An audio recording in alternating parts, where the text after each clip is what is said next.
And the Canadian province of Ontario is declaring a state of emergency as protests over vaccine mandates continue. For the past week, truckers have been blocking traffic and have shut down the nation's busiest international border crossing.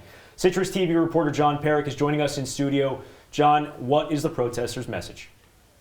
Sam, Tegan, good evening. Tonight, these protesters are gathering to express their opposition to the vaccine or quarantine mandate for cross-border drivers. And today marks day 5 of the U.S.-Canada border blockade. Since the start of the week, a group of Canadian truckers who identify as the Freedom Convoy have held an occupation on the Ambassador Bridge, connecting Windsor, Ontario, and Detroit, Michigan.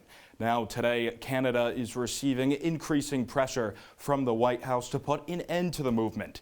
Now, the Biden administration's response comes as no surprise. The bridge itself is North America's busiest international land border crossing. On average, per day, $300 million in goods is transported across the bridge. And in addition, it represents a key supply route for Detroit car makers. So overall, the bridge closure is creating a huge economic obstacle for the United States. And earlier today, we spoke with Syracuse University professor of supply chain practice, Patrick Penfield, to learn how detrimental this impact could be. So the industry that will get hurt the most is the automobile industry. And so they're the ones that actually purchase a significant amount of parts from Canada. And so because of the borders being closed off, it's really impacting them adversely because they can't get parts and they can't operate their assembly plants. And so unfortunately, they'll be unable to produce cars.